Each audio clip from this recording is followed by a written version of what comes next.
Hello, hello, salut à tous, comment allez-vous? J'espère que vous allez très bien, vous vous portez bien. Il y a beaucoup de gens qui me demandent des conseils un peu plus personnels, des conseils de couple. Nous ne devons pas dissocier la vie professionnelle de la vie privée. Quand je dis nous ne devons pas les dissocier, c'est que les deux sont liés en réalité. C'est-à-dire ce que vous faites même en privé peut déteindre justement sur votre vie professionnelle, peut impacter fortement et plus particulièrement lorsque vous êtes entrepreneur. Donc les choix que vous faites en tant qu'entrepreneur, le choix de votre partenaire, vos choix de vie peuvent impacter fortement votre réussite, votre succès ou votre échec. Donc avant de commencer cette vidéo, vraiment abonnez-vous à la chaîne. Si vous n'êtes pas encore abonné, partagez un maximum, commentez. Il y a beaucoup de vidéos très intéressantes pour les personnes qui ont envie de se développer et de grandir. Voilà, je vais vous citer les 4 points essentiels qui vous permettent lorsqu'il y a de l'amour, qui vous permettent justement de préserver votre relation, de garder la flamme. Ce sont pour moi les 4 points cardinaux. Voilà. Bon, à part le fait, par exemple, que la vie spirituelle, la partie spirituelle, pour ma part, est quelque chose de très important parce que ça vous permet de vous retrouver, ça vous permet de vous de voir à l'intérieur de vous justement quel est le potentiel que vous pouvez dégager. Mais si on parle strictement au sein du couple, si on parle d'un point de vue endogène, pas exogène, il y a 4 points essentiels. Les points exogènes, souvent, c'est lesquels? C'est-à-dire, je m'explique, lorsque vous rompez avec quelqu'un, il, il existe par exemple des choses qui viennent par exemple vous freiner. Par exemple, ça peut être la famille de votre partenaire, ça peut être une relation à distance, ça peut être des choses comme ça qui n'enlèvent en rien l'amour que vous portez l'un pour l'autre.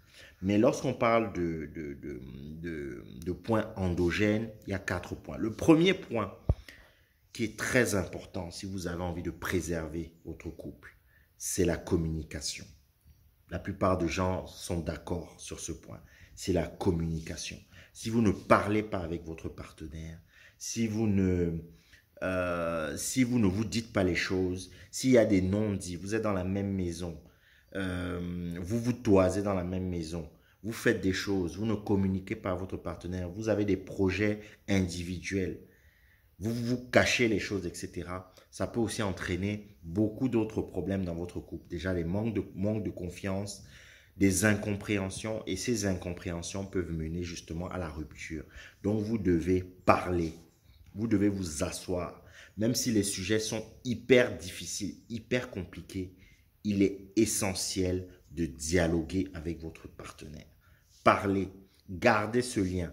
Dès que vous coupez ce lien-là, dès que chacun commence à bouder dans son coin, c'est le début de la fin, je vous le dis. Ça, c'est la première des choses, la communication. Et certains, j'ai un truc là, excusez-moi, certaines personnes, certains couples justement rompent à cause de ça, tout simplement parce qu'ils ne parlent pas. Ces personnes auraient pu sauver justement leur couple pour ça. Bon, la deuxième chose, c'est la confiance. Ah, la confiance. Très difficile, hein? Je m'adresse beaucoup aux gens, aux personnes très jalouses, là. Des personnes très, très jalouses euh, qui appellent 50 fois par jour, qui demandent tu es où, qui font des procès d'intention tout le temps, qui disent qui soupçonnent tout le temps leur partenaire d'avoir fait quelque chose de mal. La confiance est importante. Vous devez dormir sur vos deux oreilles. Vous devez faire confiance à votre partenaire. Vous avez choisi ce partenaire. Pourquoi vous avez choisi ce partenaire? Parce que, bon, d'une certaine manière, vous lui faites confiance. Peut-être que vous estimez que vous allez avoir de la sécurité avec cette personne. Peut-être que vous estimez que cette personne vous rassure. Pourquoi, pourquoi toujours essayer d'invectiver l'autre? Pourquoi toujours essayer de chercher l'époux dans la tête de l'autre? Voilà. Bon, d'un autre côté, effectivement, lorsque il est très important également comment dire, de marquer aussi la confiance auprès de son partenaire. Il est important aussi de rassurer cette personne. Il faut rassurer votre partenaire en permanence. Mais vous ne devez pas être dans un jeu où chacun essaye de se cacher les choses, chacun essaye de fouiller dans les affaires de l'autre, chacun essaye de suivre l'autre, chacun essaye de débusquer dans le passé pour... Mais pourquoi en fait? Pourquoi en fait? Vous allez vous gâcher la vie et vous allez gâcher votre relation. Apprenez à vous faire confiance.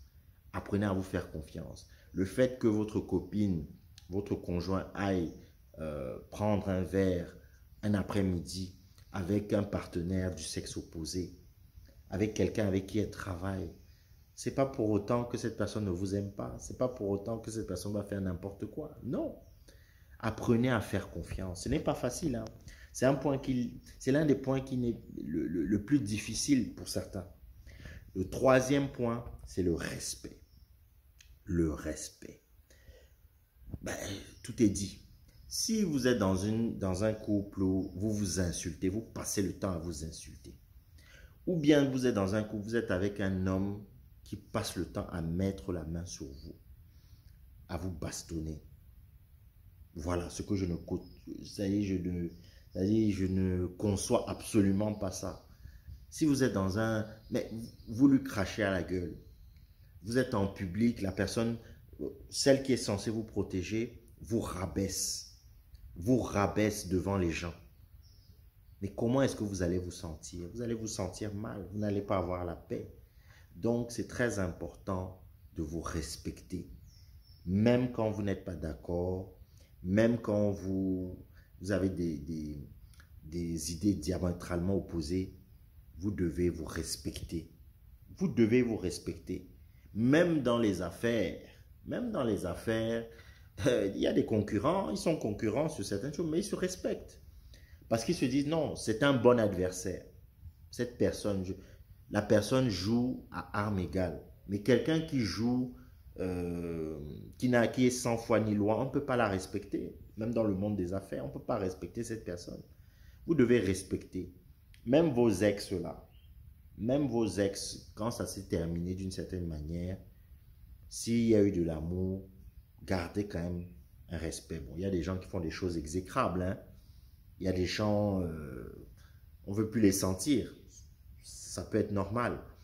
Mais gardez ça. Et le respect, pour moi, c'est le premier pas vers l'amour. C'est-à-dire, c'est de la considération. Vous considérez l'autre personne. Vous ne pouvez pas lui dire n'importe quoi. Vous ne pouvez pas agir n'importe comment avec cette personne. Très important. La dernière des choses, la quatrième des choses, c'est le sexe. Ah ouais. Oui, la relation intime. La relation intime. Très, très important. Source de toutes les discordes. Vous ne vous entendez pas sur ce plan. Autant vous dire que c'est mort. Hein. Non, c'est mort. C'est mort. Beaucoup de couples qui cassent, beaucoup de choses, ne vont pas le dire. Hein. C'est parce qu'il y a un problème souvent de ce côté. Il y a un problème de ce côté. Et quand on parle d'infidélité, c'est quoi? C'est ça. L'infidélité, c'est quoi? L'infidélité, quand, par exemple, je vous dis, par exemple, un homme, quand il va dehors, là, quand un homme va dehors, l'homme va dehors, il ne va pas parce qu'il a trouvé quelqu'un de plus intelligent, de plus douce, non. Il va dehors parce qu'il veut avoir des relations intimes avec quelqu'un d'autre. Parce que justement, il se sent, il est épanoui sur ce plan. C'est pour ça qu'il va dehors. Voilà, donc, préservez ça. Moi, je dis souvent, le sexe est le meilleur baromètre du couple. Quand des gens ne se touchent pas dans une maison, des jeunes couples surtout, c'est qu'il y a anguille sous roche. Ça veut dire que c'est compliqué. Donc, en gros, essayez de travailler sur ces 4 points. Vous vous aimez, parlons déjà, vous vous aimez déjà, mais l'amour ne suffit pas. Une fois que vous vous aimez, essayez toujours de travailler sur ces 4 points. La communication, la confiance, le respect et le sexe. Travaillez sur ces 4 points et votre couple se portera mieux. Voilà. Je n'ai pas la prétention d'avoir la science infuse. Hein. Ce sont juste des petits conseils. Donc, parce que si vous êtes bien sur le plan intime, je pense que sur le plan professionnel également, vous pourrez être bien. Allez, ciao, abonnez-vous.